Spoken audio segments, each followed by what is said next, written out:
가장 가까운 사람에게조차 약한 모습을 보일 수 없었던 한 사람의 외로운 독방.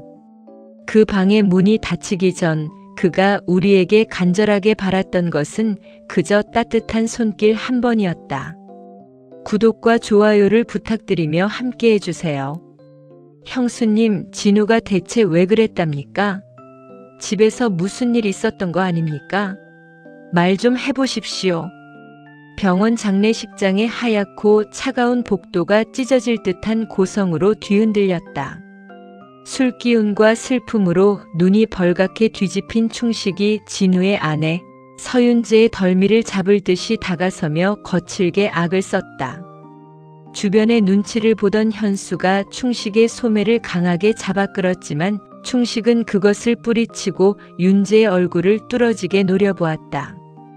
장례식장을 찾은 사람들의 따가운 시선이 일제히 그들에게로 쏠렸다. 하지만 윤재는 그 무례하고 날카로운 질문 앞에서도 눈 하나 깜짝하지 않았다. 그녀는 머리카락 한 올 흐트러짐 없이 단정하게 묶어 올린 머리와 먼지 하나, 묻지 않은 검은 상복을 입은 채 자로 잰 듯이 곧은 자세로 서 있었다. 윤재는 평소처럼 나긋나긋하고 차분한 목소리로 차갑게 입을 열었다. 그이는 집에서도 언제나 완벽한 사람이었어요.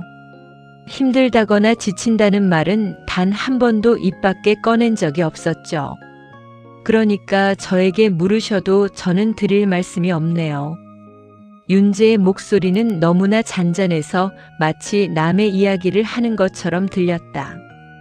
그 모습을 곁에서 지켜보던 명우는 가슴 깊은 곳에서 정체 모를 소름이 돋아났다. 윤재는 맞잡고 있는 두 손의 손가락 끝이 하얗게 피가 통하지 않을 정도로 서로를 강하게 쥐어뜯고 있었다.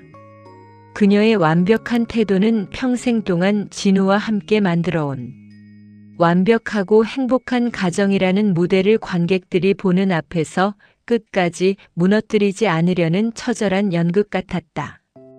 문상객들이 하나둘 떠나고 사방이 고요해진 깊은 밤, 세 친구는 빈소 한 구석에 차려진 상 앞에 마주 앉았다.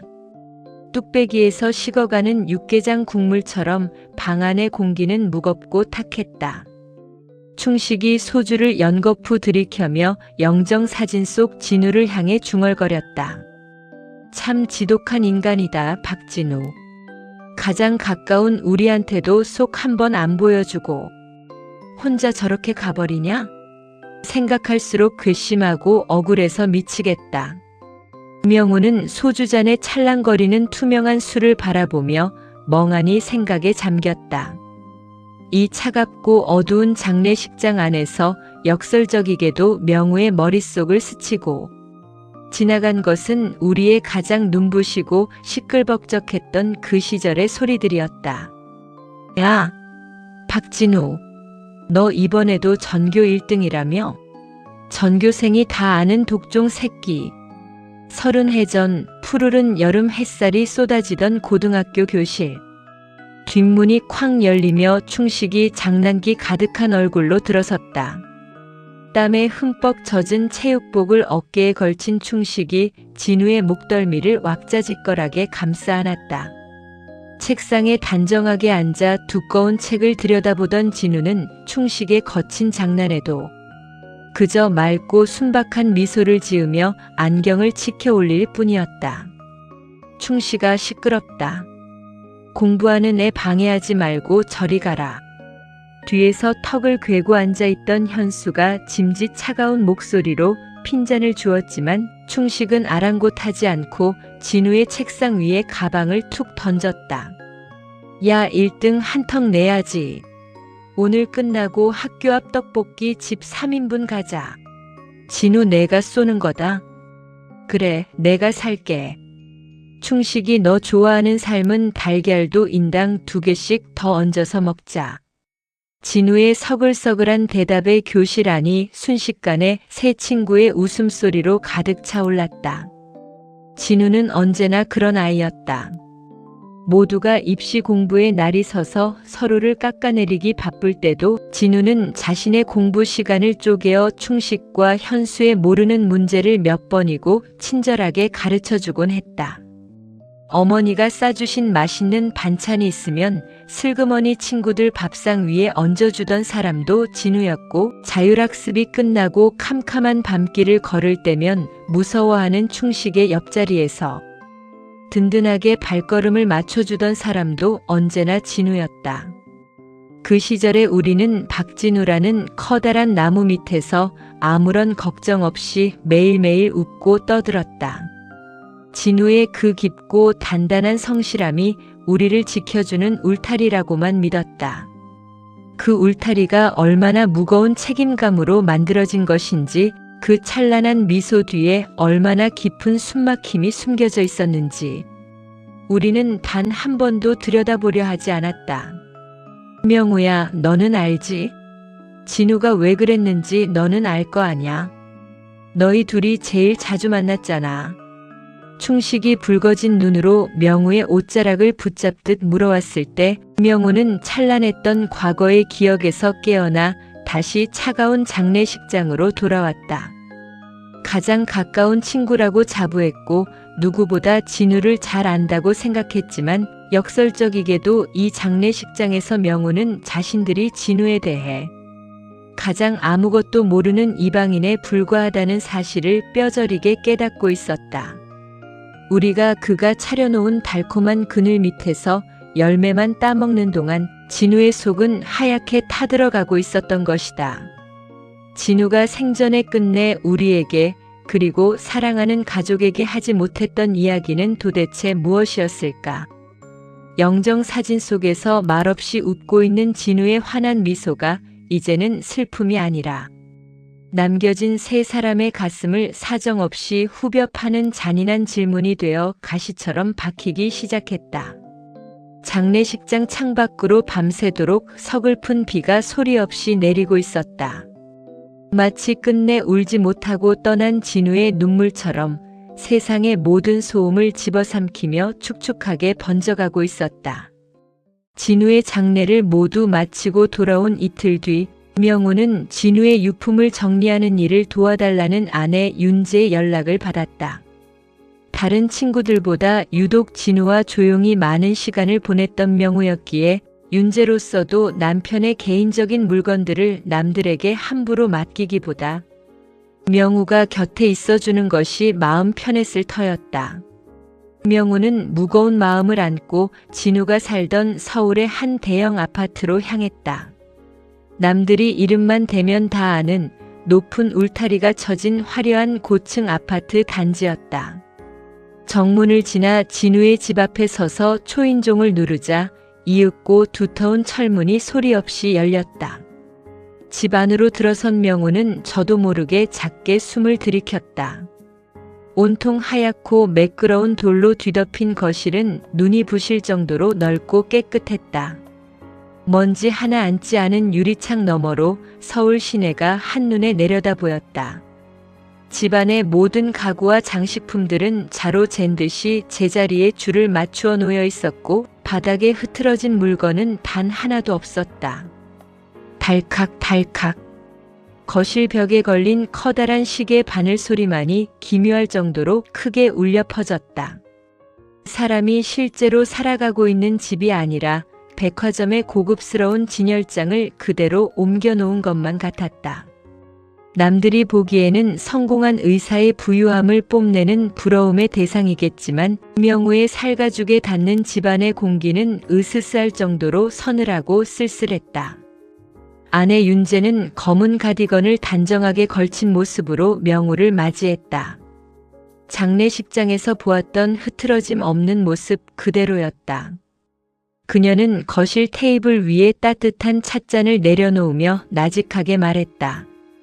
와주셔서 고마워요, 명우 씨.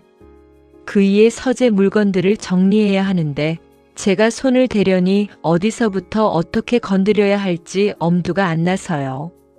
윤재의 목소리는 너무나 담담해서 마치 손님을 대하는 정중한 점원 같았다. 명호는 윤재의 안내를 받아 거실 복도 끝에 있는 진우의 서재로 들어갔다. 서재 역시 거실과 다르지 않았다. 벽면을 가득 채운 책장에는 두꺼운 전문 도서들이 빈틈없이 꽂혀 있었다. 책상 위에는 그 흔한 필기구 하나 굴러다니지 않았고 노트북 컴퓨터와 작은 스탠드 조명만이 외롭게 놓여 있었다. 옆에서 그 모습을 가만히 지켜보던 윤재가 긴 한숨을 내쉬며 책상 모서리를 쓸어내렸다. 명호 씨는 아셨나요? 그이가 밤마다 이 방에서 밤을 지새우며 무슨 생각을 했는지.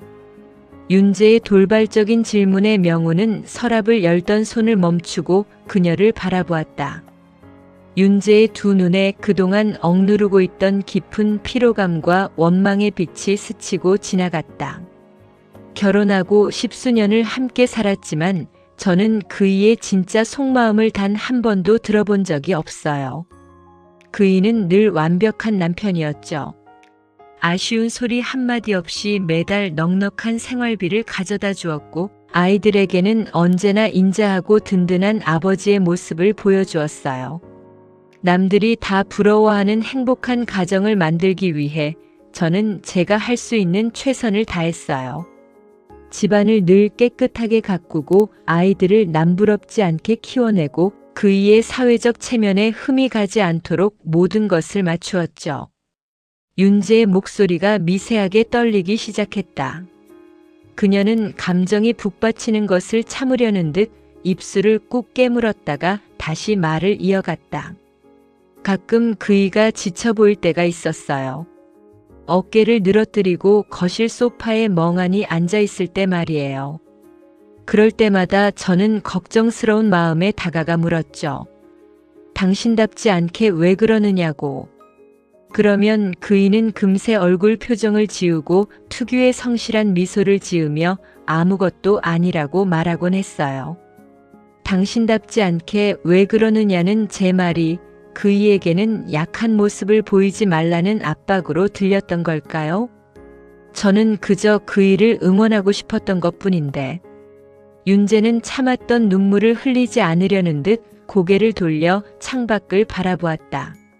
명호는 그 차가운 옆모습을 보며 문득 이 두 사람의 가장 뜨겁고 아름다웠던 20대 시절의 한 조각을 떠올렸다. 진우 씨, 여기에요, 여기. 25해 전 햇살이 노랗게 부서지던 작은 대학교 앞 찻집. 하얀 원피스를 입고 긴 머리를 찰랑거리며 환하게 웃던 청춘의 윤재가 있었다. 진우는 소매가 조금 닳아 해진 낡은 셔츠를 입고서도 윤재를 바라볼 때면 세상 모든 것을 가진 것처럼 바보 같은 웃음을 짓곤 했다. 윤재 씨, 나 나중에 정말 멋진 의사가 되어서 윤재 씨 손에 물 한 방울 안 묻히고 세상에서 가장 행복하게 만들어줄게요. 내 모든 걸 다 걸고 약속해요. 돈 없어도 괜찮아요. 나는 그냥 진우 씨가 내 옆에 든든하게 있어주는 것만으로도 충분해요. 우리 소박하고 예쁘게 살아요. 두 사람은 작은 시시콜콜한 이야기에도 배를 잡고 웃었고 좁은 골목길을 걸으면서도 서로의 손을 꼭 쥐고 체온을 나누었다. 그때의 두 사람에게는 하얀 대리석 바닥도 커다란 고층 아파트도 없었지만 그 어떤 방보다 따뜻하고 아늑한 온기가 가득했었다. 이 상자는 제가 모르는 물건이네요. 윤재의 나직한 목소리의 명호는 다시 서재의 서늘한 공기 속으로 돌아왔다. 명호의 손에는 서랍 가장 안쪽에서 찾아낸 먼지 쌓인 낡은 종이 상자 하나가 들려 있었다. 상자 안에는 알이 다 깨진 싸구려 플라스틱 시계와 누렇게 바랜 초등학교 시절의 통지표가 들어있었다.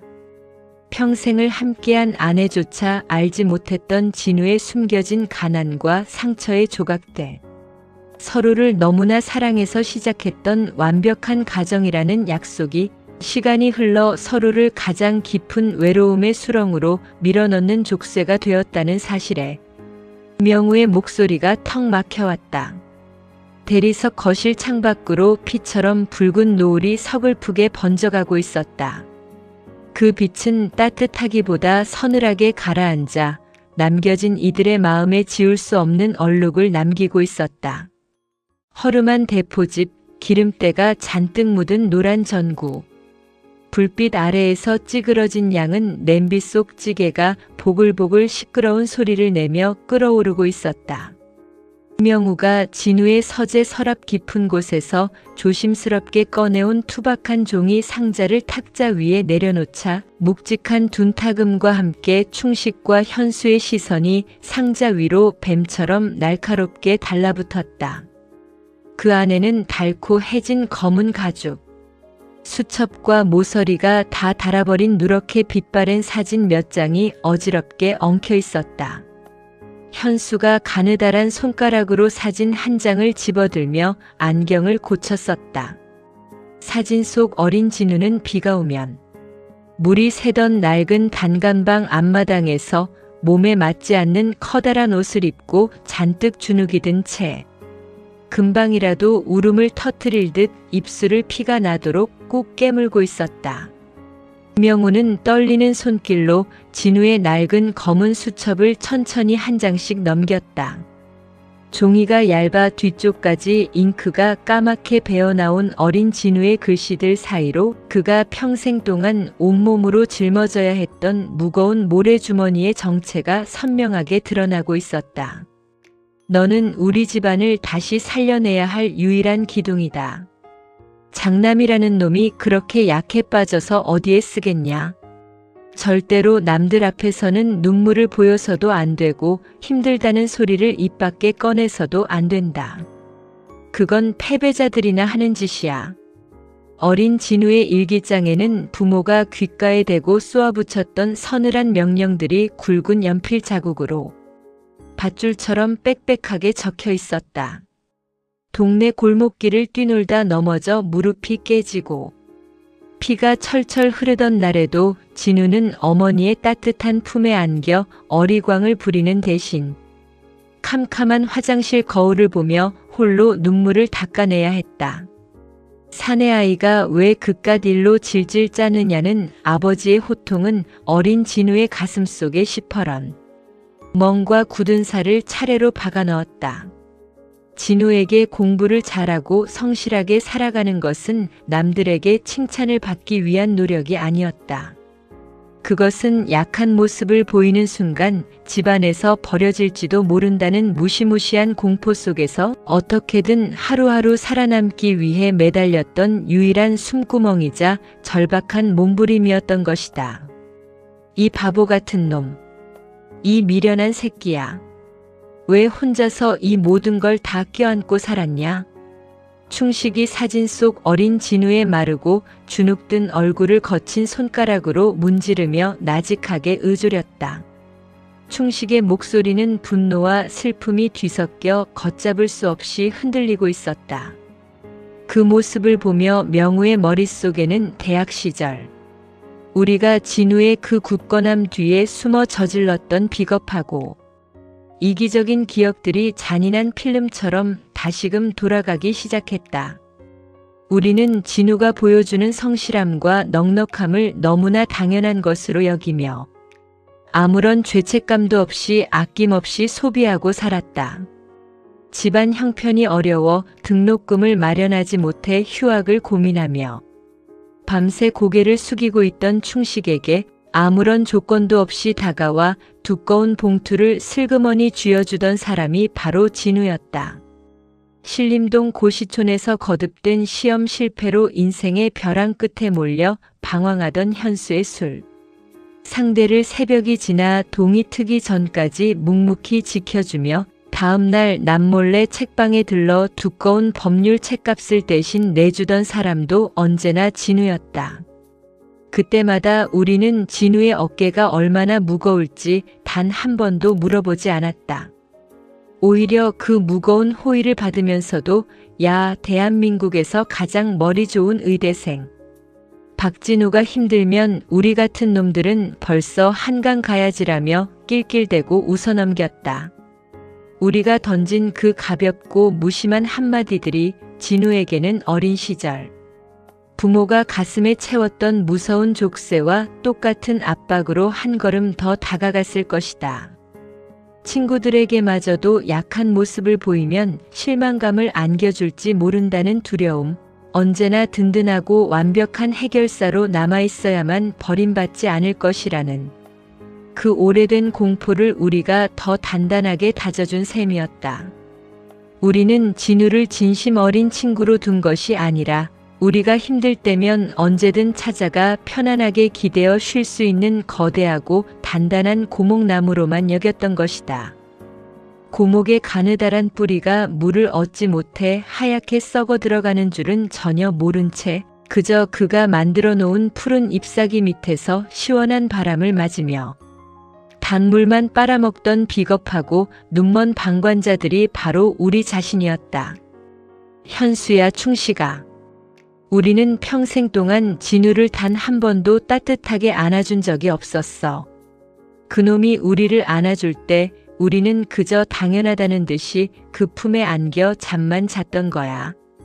명우의 뼈아픈 말에 현수는 끼고 있던 안경을 힘없이 벗어 탁자 위에 올려놓고 두 손으로 얼굴을 마구 감싸 안았다. 늘 차갑고 지적인 논리로 세상을 대하던 현수의 넓은 어깨가 아이처럼 미세하게 떨리기 시작했다. 그의 틈새 가득한 손가락 사이로 참지 못한 뜨거운 눈물이 소리 없이 흘러내려 거친 나무 탁자 바닥을 까맣게 적셔갔다. 내가 그놈한테 그러면 안 되는 거였어. 내가 가장 나쁜 놈이다. 충식이 이가 부러질 듯이 악물며 텅 빈 소주잔을 손가락 부러지라 꽉 움켜쥐었다. 그의 눈꼬리를 타고 흘러내린 눈물이 턱끝에 매달려 툭툭 떨어졌다. 불과 지난달이었어. 진우가 병원 일로 사람 대하는 게 참 지치고 힘들다고 슬쩍 고개를 숙이며 운을 뗐던 적이 있었단 말이야. 그때 내가 취해서 뭐라고 했는지 아냐? 야, 종합병원 의사 과장 나리가 아주 배부른 소리하고 자빠졌네. 내가 힘들면 노가다 뛰는 나는 죽으라는 거냐? 라며 소리를 지르고 웃어넘겼어. 그 새끼는 그때 정말 숨이 넘어가기 직전이라 나한테 마지막으로 손을 내밀었던 건데 내가 그 가련한 손을 쳐내버린 거야. 내가 그때 그놈의 손을 잡고 무조건 내 말이 맞다고 고생했다고 한마디만 해줬어도 충식은 더 이상 말을 잇지 못하고 탁자 위에 이마를 박은 채 꺽꺽거리며 울음을 터뜨렸다. 대포집 문 밖으로 겨울을 재촉하는 거친 밤바람이 쌩소리를 내며 불어와 낡은 천막을 요란하게 흔들어댔다. 탁자 위에 놓인 종이 상자 속 진우의 어린 시절 사진들이 바람에 날려 가볍게 달칵거리며 들썩였다. 평생을 울지 못하는 아이로 자라나 어른이 되어서도 끝내 울음을 삼켜야 했던 친구 박진우. 그의 성실함 뒤에 숨겨진 거대한 독방에서 그는 날마다 홀로 소리내어 울고 있었을 터였다. 새 친구는 식어버린 찌개와 눈물 섞인 소주잔을 사이에 두고 오래도록 말이 없었다. 장례식장의 긴 밤은 끝이 보이지 않았고 진우가 남긴 투박한 종이 상자는 남겨진 이들의 가슴 위에 때늦은 후회와 자책이라는 무거운 돌덩이를 얹어놓고 있었다. 어둠이 더 짙어질수록 그들이 알지 못했던 진우의 진짜 고독이 장막을 걷고 서서히 모습을 드러내고 있었다. 술기운이 밤바람을 타고 흩어질 무렵 현수가 주머니에서 조심스럽게 작은 기계 하나를 꺼내어 탁자 위에 올려놓았다. 진우의 서재 구석 책장 깊숙한 곳에 숨겨져 있었다는 오래된 두 번째 휴대전화였다. 아내 윤재도 우리도 그동안 존재조차 알지 못했던 진우만의 비밀스러운 공간이었다. 현수가 떨리는 손가락으로 전원 단추를 누르자 희미한 불빛과 함께 화면이 켜졌다. 화면의 바탕화면에는 아무런 사진도 없이 그저 어두운 검은색만이 깔려 있었다. 마치 진우의 닫힌 마음속 방을 그대로 들여다보는 것 같아 명우는 왠지 모르게 가슴이 조여들었다. 현수는 말없이 통화 기록과 문자 보관함을 하나씩 열어젖혔다. 그 안에는 진우가 세상을 떠나기 전 마지막 몇 달 동안 홀로 밤을 지새우며 남긴 외로운 발자국들이 고스란히 남아있었다. 명우야, 충식아. 이것 좀 봐라. 현수의 갈라진 목소리를 따라 명우와 충식이 탁자 앞으로 바짝 몸을 붙였다. 문자 보관함의 맨 위에는 임시 저장이라는 글자가 선명하게 박힌 짧은 글들이 수두룩하게 쌓여 있었다.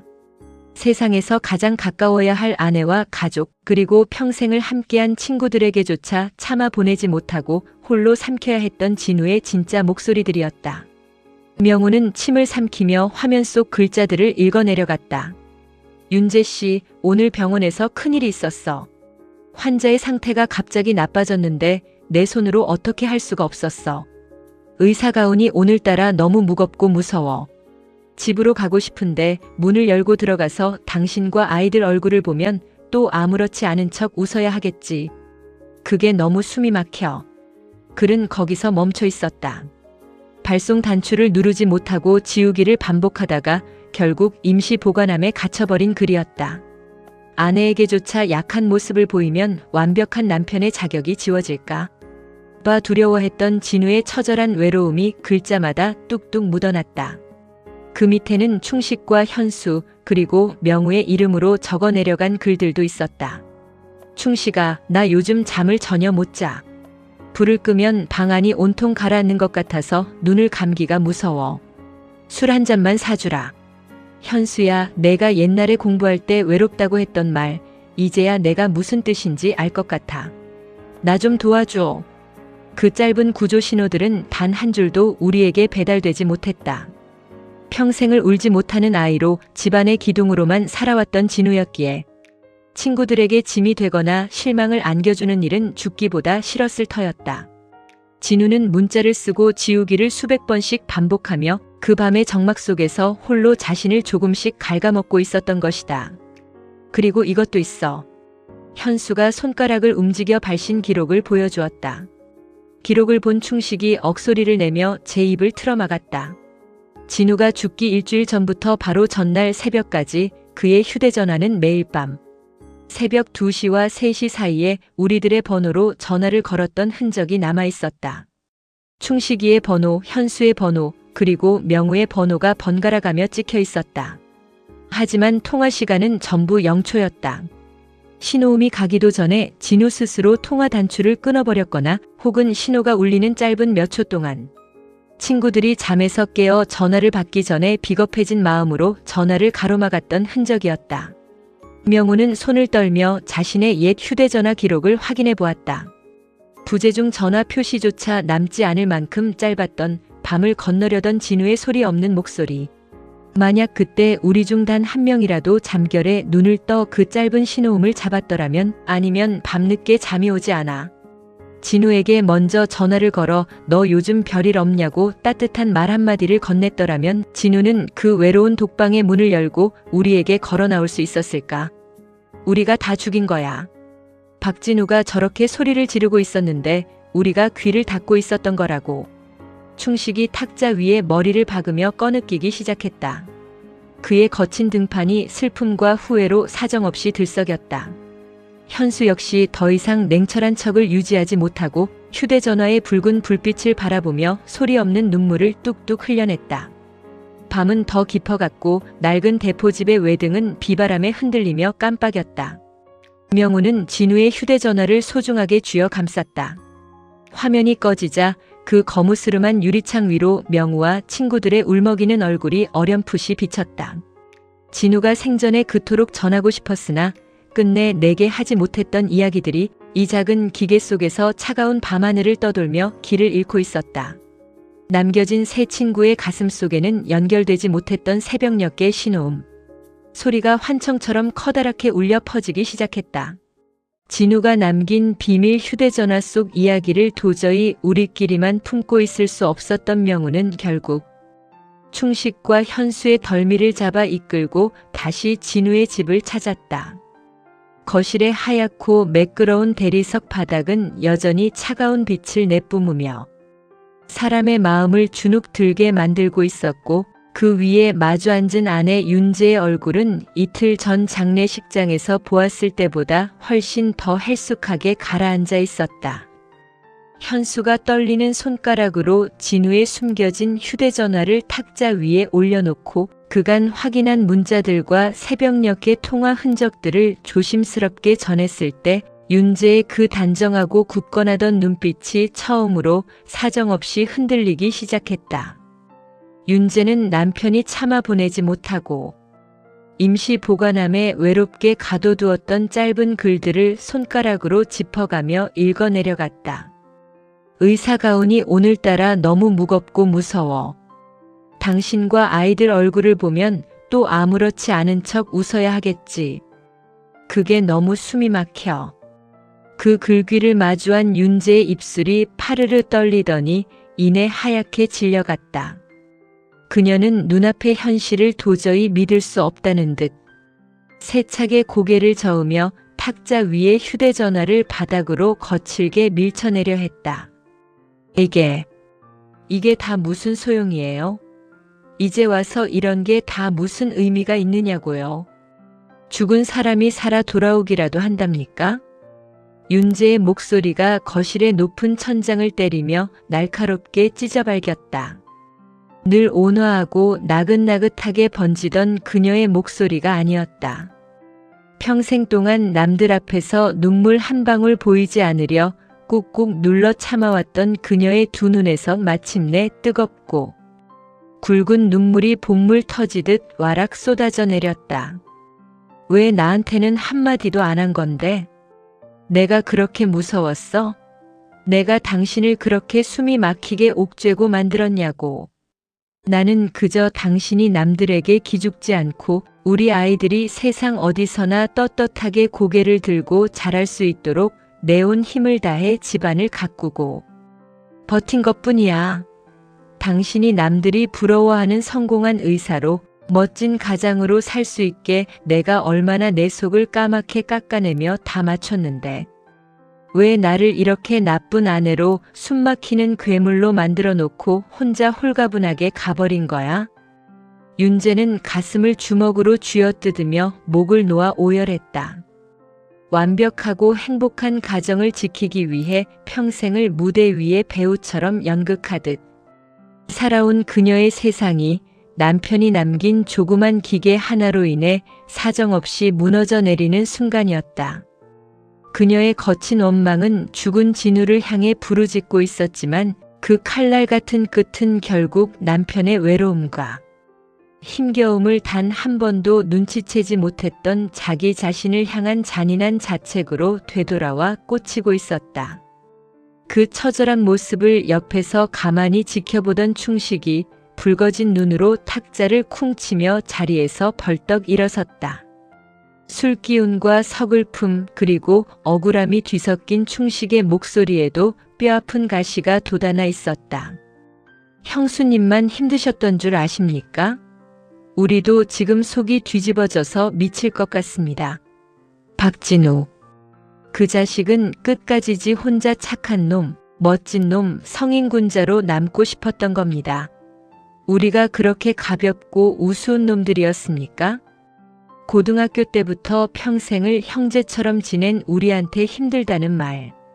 한마디 던지는 게 그렇게 자기 자존심을 깎아먹는 일이었냐고요.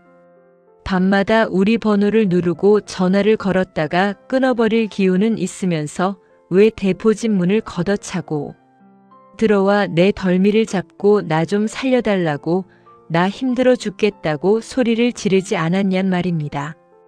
그 새끼가 저렇게 혼자 훌쩍 가버리니까 이제 남겨진 우리는 죽을 때까지 죄인처럼 가슴을 치며 살아야 하잖아요. 충식의 거친 외침은 친구를 향한 슬픔보다 더 깊은 배신감과 후회로 가득 차 있었다. 진우의 베품과 성실함을 너무나 당연하게 받아먹고 제 살 길만 찾았던 자신의 비겁함이 떠올라 충식은 눈앞의 윤재를 향해 그리고 텅 빈 하늘을 향해 악을 쓰며 울부짖고 있었던 것이다. 현수가 거칠게 숨을 몰아쉬는 충식의 어깨를 힘주어 붙잡아 안치며 나직하게 그러나 거실의 공기를 무겁게 가라앉히며 입을 열었다. 현수의 목소리에는 평소의 차가운 이성 대신 걷잡을 수 없이 흘러내리는 슬픔이 진득하게 묻어났다. 그만해라 충식아. 형수님 탓도 아니고 먼저 간 진우 탓도 아니야. 다 우리 탓이지. 진우가 그 외로운 밤마다 우리에게 전화를 걸었을 때 정작 우리는 무얼 하고 있었나 돌아봐라. 사업이 바쁘다고 피곤하다고 내 코가 석차라고 하면서 그 새벽의 짧은 신호음 소리를 그저 잠결에 귀찮은 소음으로 여기며 넘겨버리지는 않았었나. 진우는 우리에게 숨이 넘어가는 순간까지 끊임없이 구조 신호를 보냈던 거야. 다만 우리가 그 신호를 받아낼 마음의 안테나를 다 부수고 살았던 거지. 진우가 우리를 위해 쌓아 올린 완벽함이라는 커다란 성벽 위에서 우리는 그저 아무런 걱정 없이 편안하게 잠을 자고 달콤한 과일만 따먹었던 것뿐이야. 현수의 뼈아픈 자책에 거실은 순식간에 차가운 얼음장 같은 정막 속으로 가라앉았다. 서로를 향해 뾰족하게 쏟아내던 원망의 말들은 결국 자신들이 저지른 방관과 무관심이라는 거대한 부메랑이 되어 각자의 가슴팍에 깊숙이 박혔다. 아무도 더 이상 소리를 높여 남을 탓할 수가 없었다. 윤재는 소파 아래로 스르륵 무너지듯 주저앉아 차가운 하얀 대리석 바닥에 얼굴을 묻고 아이처럼 서럽게 울었다. 완벽하게 닦아놓은 바닥 위로 그녀의 눈물이 얼룩을 남기며 번져갔다. 충식은 거실의 커다란 창가로 터덜터덜 걸어가 차가운 유리창에 이마를 박은 채 넓은 등판을 사정없이 들썩이며 소리 죽여 흐느꼈다. 현수는 안경을 벗어 탁자 위에 올려둔 채 붉어진 눈으로 텅 빈 바닥만 멍하니 바라보고 있었다. 명우는 그 세 사람의 중심에서 진우의 비밀 휴대전화를 조심스럽게 다시 집어들었다. 화면 속에 점점이 번진 윤재의 눈물 자국 위로 새 친구와 아내의 일그러진 얼굴들이 어렴풋이 겹쳐 보였다. 진우를 가장 아끼고 사랑한다고 자부했던 사람들이 한자리에 모여 정작 진우가 세상에 없고 나서야 비로소 그의 진짜 목소리를 듣고 있는 이 역설적인 상황이 명우의 목소리를 가로막았다. 서로를 향해 터뜨렸던 원망이 한바탕 휩쓸고 그간 자리에는 오직 진우를 지켜주지 못했다는 처절한 슬픔과 씻을 수 없는 자책만이 덩그러니 남겨져 있었다. 넓고 화려한 대리석 집의 거실 창밖으로 거센 빗줄기가 유리를 깨트릴 듯이 사정없이 몰아치고 있었다. 마치 밤새도록 서로의 가슴을 후벼 파며 울부짖는 남겨진 이들의 서글픈 통곡. 소리처럼 온 세상을 차갑고 축축하게 집어삼키며 밤새도록 흘러내리고 있었다. 대리석집 거실을 하얗게 가르던 칼날 같은 원망과 오열이 한바탕 휩쓸고 간 뒤 새 친구와 아내 윤재는 결국 아무런 해답도 얻지 못한 채 각자의 외로운 방으로 흩어졌다.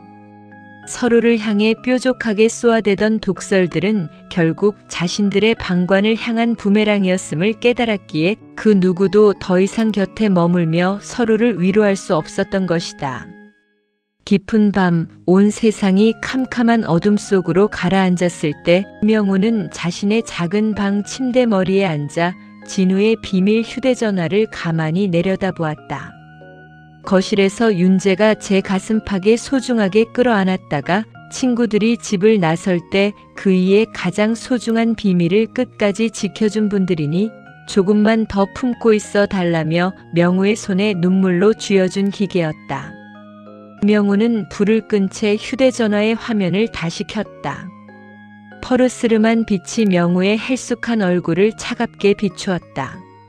문자 보관함 속 끝내 발송되지 못하고 임시 저장함에 외롭게 갇혀있던 진우의 글들을 한 줄씩 다시 읽어 내려갈 때마다 명우의 가슴 속에서는 서글픈 바람 소리가 들리는 것 같았다. 명우야, 내가 저번에 사준 뜨끈한 국밥 한 그릇이 오늘따라 왜 이렇게 자꾸 생각나는지 모르겠다.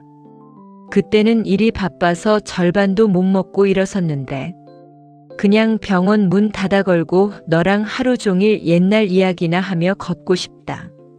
나 정말 많이 지친 것 같아. 그 짧은 고백을 읽으며 명호는 소리 없이 입술을 깨물었다. 그날 진우가 국밥을 남기고 일어설 때 왜 더 든든하게 먹지 않느냐고 잔소리만 늘어놓았지 그의 헬쑥한 뺨이나 힘없이 처진 어깨를 왜 단 한 번도 따뜻하게 토닥여주지 못했을까. 명호는 눈을 감았다. 귀를 기울이면 캄캄한 방 안 어딘가에서 진우가 전화를 걸었다가 차마 신호음이 가기도 전에 툭 끊어버리는 아슬아슬한 손가락 소리가 환청처럼 들려오는 것만 같았다. 그 같은 시각 충식은 자신의 낡은 달방 구석에서 소주병을 통째로 들이키고 있었다. 방바닥에는 먹다 남은 배달 음식 봉지와 옷가지들이 어지럽게 널려 있었지만 충식은 그것들을 치울 엄두도 내지 못한 채 멍하니 벽만 바라보았다. 늘 큰 소리치며 세상을 호령할 것처럼 굴던 충식의 등판이 오늘따라 유독 작고 초라해 보였다. 충식은 벽을 향해 거친 주먹을 쿵 쳤다. 이 미련한 자식아. 나 같은 놈이 뭐라고 그 전화를 안 받았냐? 내가 뭐라고? 충식은 진우가 새벽마다 제 번호를 누르고 망설였을 그 시간 동안 자신이 코를 골며 깊은 잠에 빠져 있었거나 귀찮은 스팸 전화인 줄 알고 전화를 뒤집어 놓았던 기억들이 떠올라 가슴이 찢어지는 것 같았다. 진우가 베풀어준 돈으로 사업의 부도를 막고 숨을 돌렸을 때 고맙다는 말. 한마디를 제대로 건네기는커녕 의사 친구 두니까. 이런 게 존내라며 철없는 소리를 지르던 자신의 비겁함이 떠올라 충식은 목을 놓아 울부짖었다. 충식은 텅 빈 방 안에서 아무도 듣지 못하는 사주의 말을 밤새도록 뱉어내고 있었다. 현수 역시 자신의 단정하고 차가운 서재에서 불을 끈 채 꼿꼿하게 앉아 있었다. 책상 위에는 늘 보던 두꺼운 법률 책들이 가득했지만 현수의 눈은 책이 아닌 캄캄한 유리창에 맺힌 제 얼굴을 향하고 있었다. 늘 이성적이고 차가운 논리로 친구들의 잘못을 조목조목 따지던 현수였다. 하지만 지금 이 순간 현수는 세상에서 가장 무능하고 어리석은 죄인이 되어 있었다. 현수는 진우가 마지막으로 보낸 소리 없는 신호들을 완벽하게 계산해내지 못했다는 자책감에 안경을 벗어두고 두 손으로 머리를 감싸쥐었다. 진우는 똑똑한 현수에게만큼은 자신의 나약함을 들키고 싶지 않아 더 꽁꽁 숨었을 텐데 정작 현수는 그 완벽한 가면을 진짜 진우의 얼굴이라 철석같이 믿고 살았던 것이다. 지식이 아무리 많으면 무엇 하나, 가장 소중한 친구의 죽어가는 숨소리 하나. 알아채지 못하는 눈먼 장님에 불과했던 것을. 가장 지독한 고독을 견디고 있는 것은 아내 윤재였다. 화려하고 넓은 대리석 집의 안방, 진우가 쓰던 베개와 이불은 여전히 주름 하나 없이 단정하게 정돈되어 있었다. 윤재는 불 꺼진 방 한 구석에 무릎을 안고 주저앉아 남편이 쓰던 옷장문을 멍하니 바라보았다. 남들에게 흠잡히지 않는 완벽한 의사 사모님으로 살아가기 위해 그녀는 남편의 어깨 위에 얼마나 더 무거운 벽돌을 얹어 놓았던가. 당신은 성공한 의사니까 우리 아이들의 자랑스러운 아버지니까라며 남편을 끊임없이 무대 위로 밀어 올렸던 자신의 차가운 손길이 떠올라 윤재는 가슴을 주먹으로 쥐어뜯었다. 남편이 원했던 것은 화려한 대리석 바닥이 아니라 그저 낡은 단간방이라도 좋으니 마음 놓고 울 수 있는 따뜻한 품이었음을 그녀는 남편이 차가운 영정 사진이 되고 나서야 비로소 깨달은 것이다. 네 사람은 그렇게 저마다의 방에서 연결되지 못했던 진우의 소리 없는 신호음. 소리를 가슴에 박은 채 기나긴 밤을 지새웠다. 방관과 무관심이라는 지독한 얼룩은 쉽게 지워지지 않는 낙인이 되어 각자의 마음을 사정없이 후벼 파고 있었다. 하지만 역설적이게도 그 처절한 고독과 자책 속에서 네 사람의 마음은 조금씩 하나의 자리로 모이기 시작했다.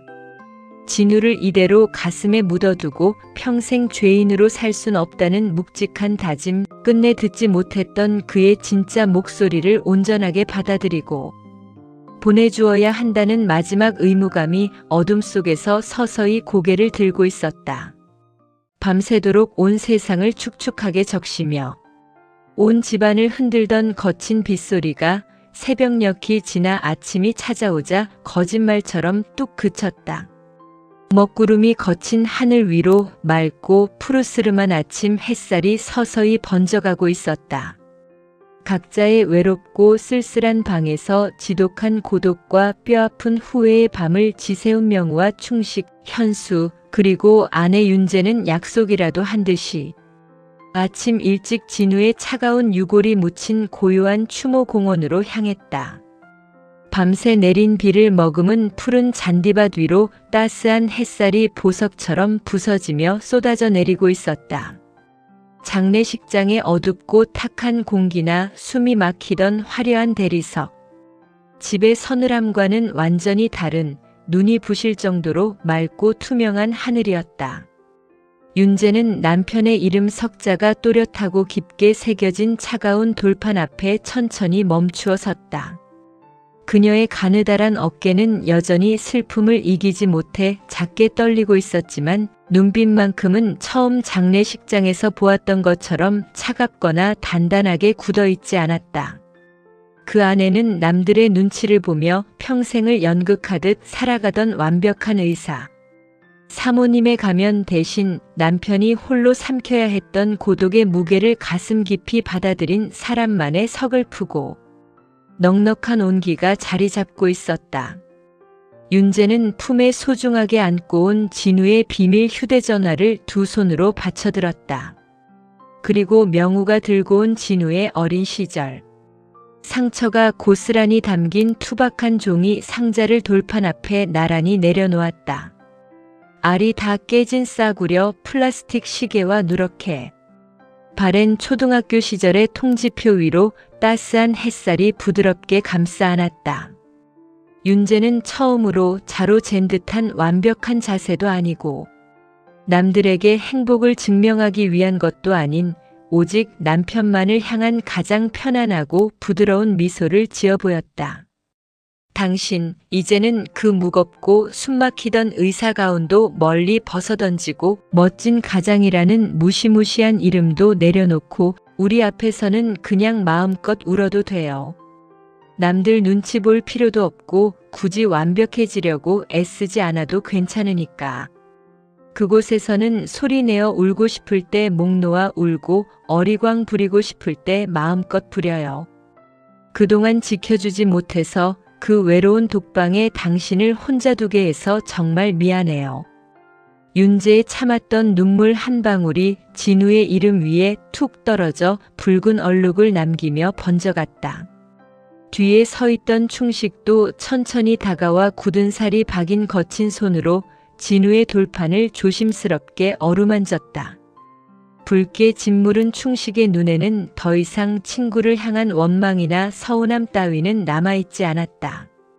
오직 친구의 마지막 구조 신호를 알아채지 못했다는 평생의 자책을 기꺼이 등에 짊어지며 앞으로 남겨진 진우의 가족들을 든든하게 지켜내겠다는 사내다운 굳은 다짐만이 서려 있었다.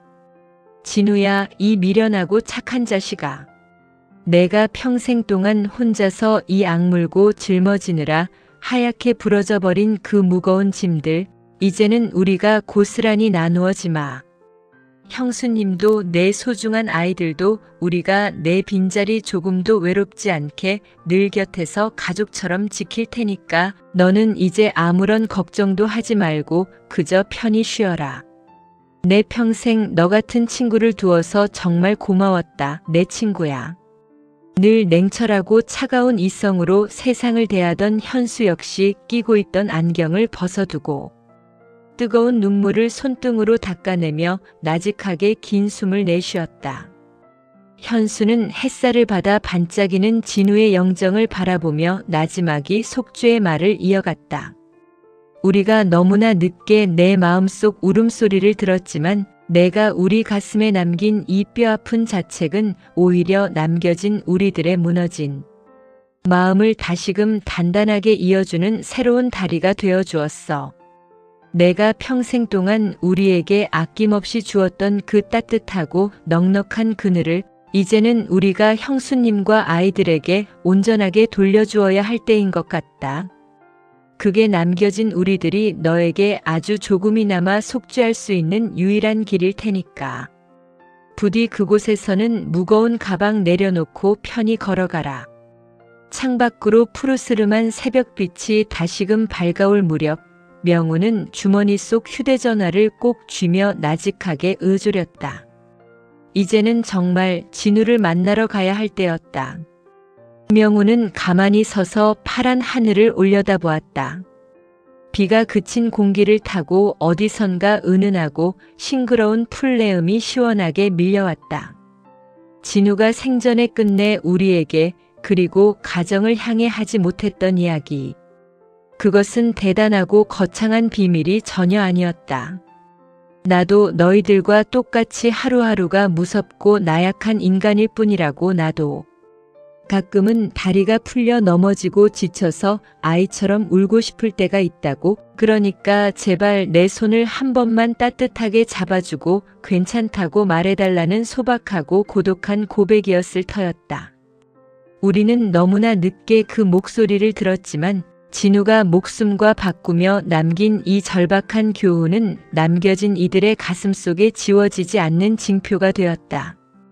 연결되지 못했던 새벽녘의 그 소리 없는 신호음 소리는 이제 우리를 옥죄는 괴로운 환청이 아니라 매일 아침 눈을 뜨면 서로의 안부를 다정하게 묻고 내 곁에 서 있는 소중한 사람의 손을 놓치지 말고 꼭 잡으라는 진우의 마지막 당부처럼 명우의 가슴 속에 평생 동안 살아 숨쉬는 묵직한 울림으로 자리를 잡았다. 추모공원의 푸른 언덕을 천천히 걸어 내려오는 내. 사람의 등 뒤로 눈부신 아침 햇살이 길게 황금빛 그림자를 드리우며 따스하게 따라오고 있었다.